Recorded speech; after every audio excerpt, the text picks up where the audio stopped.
Nah, apakah sampai sekarang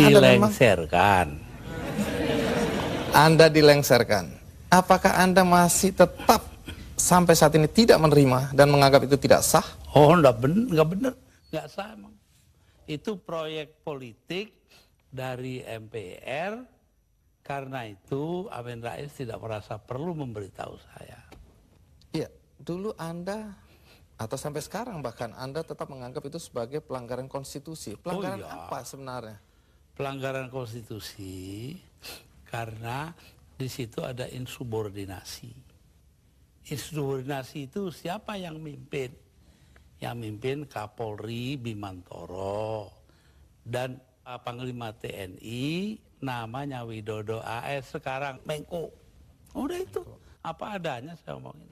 Tapi begini Gus, setelah Anda merasa itu tidak sah, tapi toh kenyataannya Gus Dur digantikan oleh Megawati, kemudian sekarang kita punya presiden namanya SBY, semua berjalan normal saja. Lalu apa negatifnya bagi bangsa dengan pencopotan Anda tadi?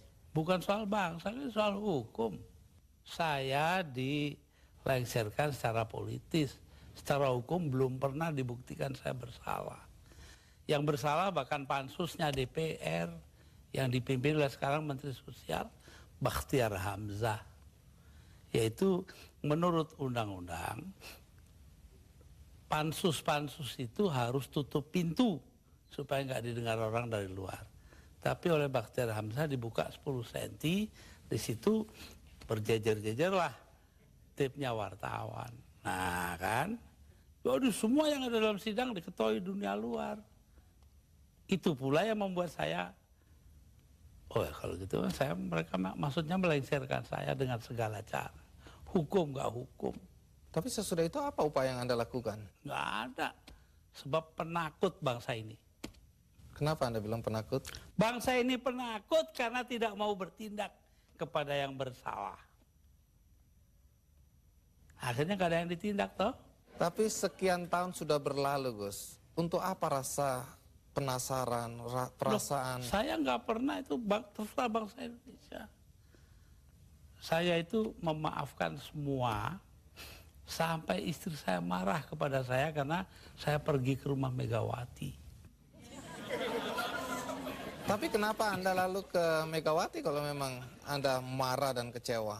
Saya nggak marah, yang mestinya marah itu bangsa ini. Mereka diem aja lah, kenapa saya jadi ribut? Saya nggak mau ribut. Baik, Gus Dur. Tapi disuruh memandang itu benar, nggak bisa dong. Orang kan ada batasnya. Antara benar dan salah. Jadi yang benar dalam hal ini istri saya.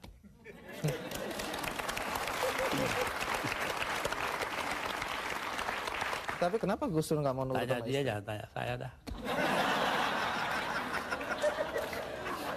300.000 orang mas tanda tangan supaya saya jangan berhenti jadi presiden, tahu? Tapi saya bilang, daripada bangsa ini pecah dalam pertempuran, darah mengalir karena saya, mendingan saya lengser aja deh. Nah itu. Tapi omongan ini kan dibilang omongan ngawur Gus. Karena faktanya ketika Anda bilang nanti jutaan orang akan datang masuk Jakarta, orang-orang dari Jawa Timur. Begitu ditunggu-tunggu nggak datang. Saya yang nahan kok.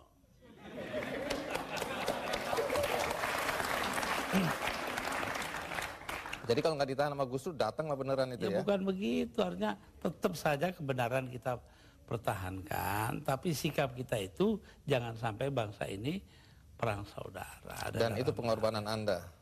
Ya bagi saya bukan korban, biasa aja. Nah, satu pemandangan yang kurang elok Gus. Anda keluar memakai celana pendek dan kaos oblong. Banyak orang bilang itu tidak pantas sebagai presiden Anda tampil seperti itu. Mengapa Anda tampil seperti itu? Lah ya itu supaya saya nggak dianggap presiden. Terus manfaatnya apa dengan dianggap tidak sebagai presiden? Loh, orang dingin hatinya, nggak jadi marah.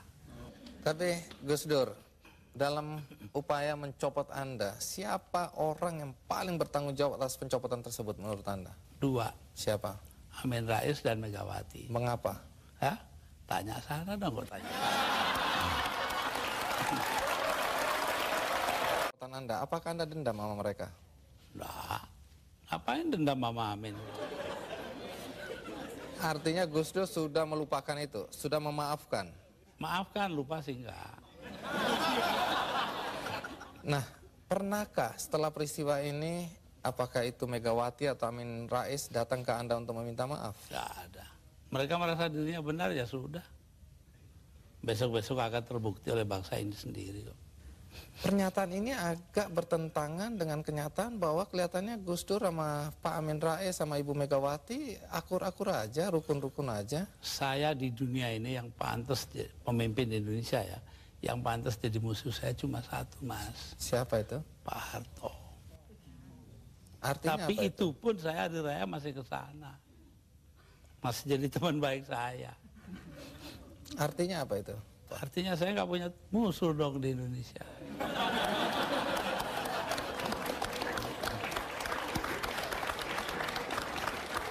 Ada satu hal, kita banyak mendengar bahwa teman-teman dekat Anda dulu menyesalkan kenapa Anda jadi presiden. Anda sebenarnya lebih layak menjadi guru bangsa, nggak usah ikut campur dalam perpolitikan yang nggak jelas itu. Saya diperintah oleh 5 orang sesepuh saya. Itu saja, kalau mereka memerintahkan apa saja masuk api, masuk api. Tanpa perlu berpikir. Tanpa perlu berpikir. Kenapa begitu? Loh, Selain sesepuh saya itu ini orang pesantren disuruh nurut orang tua. itu nggak bisa ditawar itu Gus. Nggak bisa ditawar. 5 orang itu, saya nggak sebut namanya.